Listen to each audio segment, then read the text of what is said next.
Perkenalkan, nama saya Cecilia dari kelas 2F dengan NIM 40122211150. Jadi di sini saya akan sedikit memaparkan materi mengenai tanggung jawab negara. Jadi tanggung jawab negara ini atau state responsibility atau pertanggungjawaban internasional ini sistemnya sama kayak hukum nasional. Terus pertanggungjawabannya itu bisa dilakukan oleh para subjek hukum. Subjek hukum itu kan kalau di hukum nasional tuh real person dan naturalized person. Kalau di hukum internasional itu bisa negara, bisa individu. Nah, kesamaan antara kedua subjek ini itu sama-sama penyandang hak dan kewajiban. Nah, dalam hukum internasional itu dikenal dengan perjanjian. Jadi perjanjian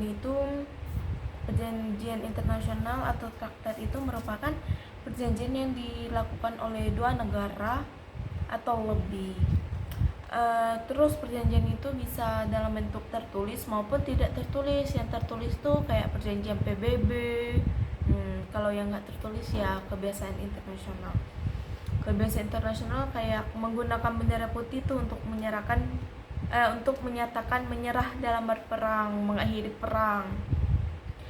Nah, saya ini ada contoh kasus nih. Kan ada kapal penumpang yang difungsikan menjadi kapal rumah sakit di Laut Merah untuk merawat korban-korban konflik Palestina dan Israel. Kapal ini sendiri berbendera kebangsaan Turki dan merawat 500 warga Palestina. Pada malam 1 Juni 2022, kapal ini diserang oleh tentara Israel dan menewaskan 20 kru kapal. Yang dimana kru kapal ini berkebangsaan Turki dan Jerman. Jadi pertanyaannya nih, kira-kira si Israel tuh bisa nggak ya dimintai pertanggungjawaban? Kalau bisa, di mana ya adilinya?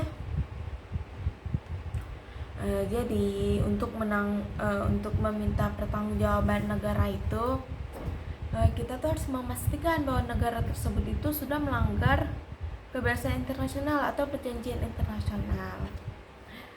Yang dimana berarti si Israel ini melanggar kebiasaan internasional karena sudah menyerang rakyat sipil, di mana rakyat sipil ini adalah kru kapal tersebut. Jadi rakyat sipil itu orang yang tidak ikut aktif dalam perperangan.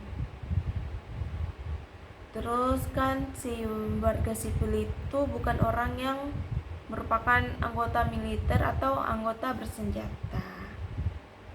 Menurut Konvensi Jenewa keempat, merupakan kejahatan perang untuk menyerang warga sipil yang tidak sedang melakukan penyerangan secara sengaja. Nah, terus warga sipil ini juga dilindungi oleh LOAC dengan tujuan yang dimana Israel ini kan menyerang Turki dengan tujuan untuk meneror.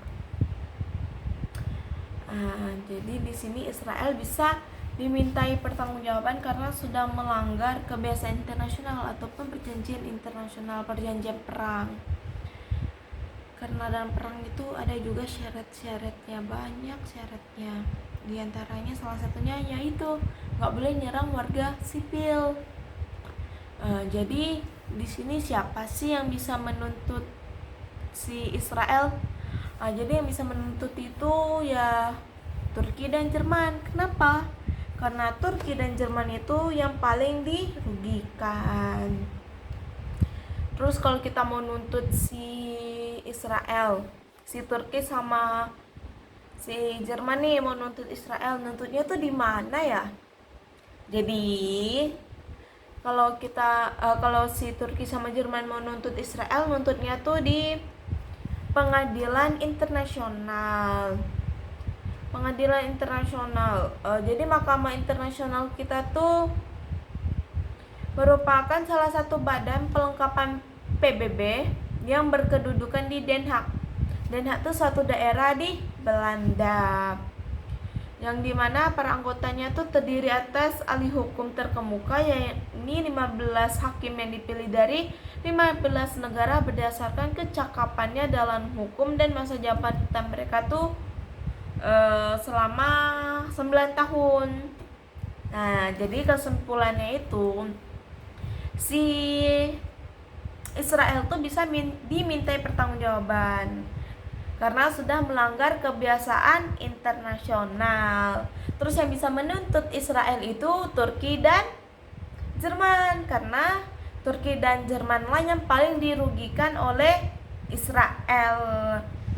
Terus kemudian diadilinya, Israel tuh bisa diadili di Mahkamah Internasional di Den Haag, Belanda. Jadi sekian pemaparan materi dari saya. Mohon maaf jika bahasanya itu sedikit terbelit-belit.